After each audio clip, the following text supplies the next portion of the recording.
Bom dia, boa tarde, boa noite. Eu sou Alexia Costa, diretora de Ensino e Capacitação do IBES, e esse é o canal Excelência em Saúde, onde nós, neste episódio número 20, vamos abordar o quanto nós estamos tratando bem os nossos pacientes com quadro de demência, né? Será que você, na sua organização, já parou para pensar sobre isso? O quanto nós estamos realmente oferecendo um cuidado efetivo para esse perfil de pacientes? A gente já sabe que o paciente portador de demência, ele é um paciente que muitas vezes tem uma queda na cognição e nas suas funções quando ele entra dentro do ambiente hospitalar. Muitas vezes por estresse, por desorientação, e é nossa função oferecer um cuidado que seja adequado a esse perfil, né? Que seja adequado a essas necessidades. E esse estudo que a gente vai abordar hoje é um estudo que foi feito em 35 hospitais públicos na Irlanda, né? E trouxe à tona alguns assuntos bastante importantes que certamente vão interessar para você. Aguarde, depois da vinheta a gente conta tudo. Até mais!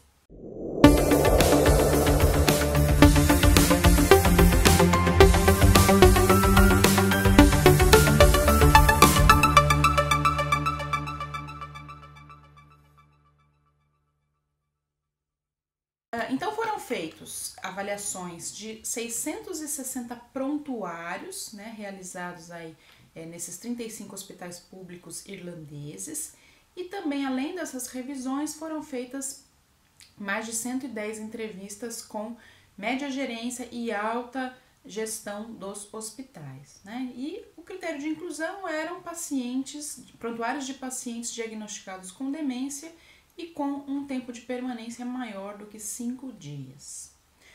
Bom, os resultados encontrados foram que as avaliações físicas usuais, tais como mobilidade, continência, avaliação do risco de pressão, foram feitas de maneira regular e comum, né, atingindo aí um score bastante próximo de 90%.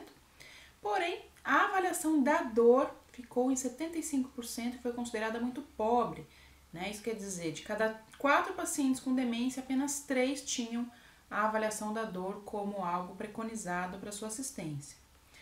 Algo mais inadequado ainda foi a questão da avaliação da cognição do paciente, menos da metade, e delírio, praticamente 30% dos pacientes apenas foram avaliados quanto ao risco de delírio, né, e tratados adequadamente.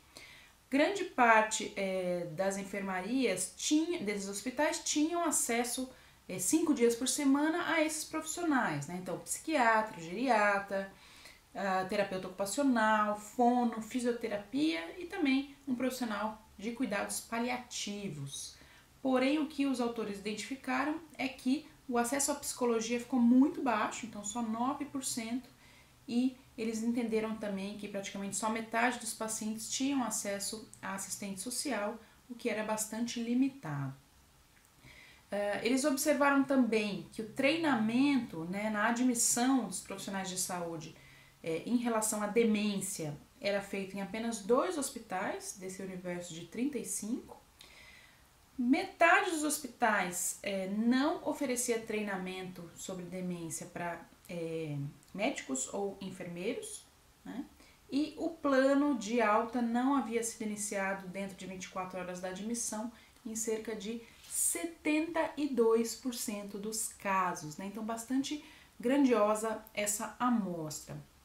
Então, eu acho que vale a pena a gente parar um pouquinho e pensar o quanto no nosso hospital, na nossa clínica, na nossa organização de saúde, efetivamente a gente está oferecendo um cuidado adequado para esse paciente, que cada vez mais vai ser um paciente com uma prevalência aumentada, né? Entendendo que a população vem aumentando no sentido de população ficando mais velha, e cada vez mais a gente vai ter pacientes mais idosos e com o perfil de demência, que é uma característica da idade mais exacerbada.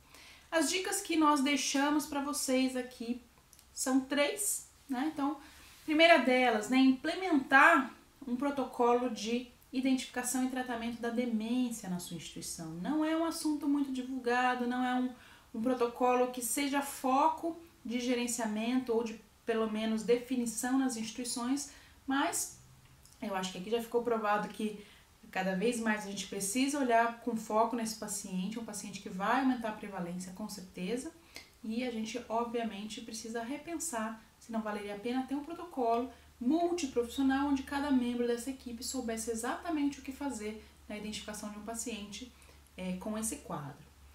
A outra dica, IBS, defina procedimentos multiprofissionais de cuidados a esse paciente. Então, assim como a gente viu que é muito esparso, né, o atendimento multiprofissional, alguns hospitais têm psicólogo, outros não, outros têm assistente social, outros não, outros garantem um cuidado paliativo, outros não. É importante que a gente defina quais são os papéis dentro desse contexto, né, e quais são os profissionais que obrigatoriamente vão passar com esse paciente, vão atender esse paciente na nossa organização. E a terceira e última dica é: capacite os profissionais, as equipes de assistência ao paciente quanto à demência, né? Muitos profissionais ainda não sabem como lidar com esse tipo de paciente. Cada vez mais doenças degenerativas também estão chegando, as mais variadas possíveis, e muitas vezes os profissionais não estão capacitados o suficiente e adequadamente para lidar com esse perfil de paciente. Então, foram as 3 dicas que a gente deixa para vocês no sentido de aprimorar o cuidado desse paciente, que é um paciente muitíssimo especial. Espero que vocês tenham gostado do nosso episódio 20.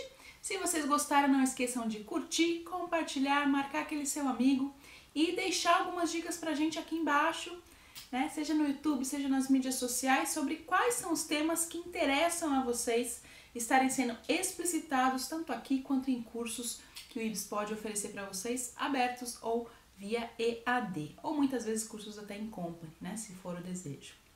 Então não se esqueçam, esse é um oferecimento do IBS e do IBS Knowledge in Healthcare, e a gente encontra vocês no episódio 21 amanhã. Até mais. Tchau, tchau.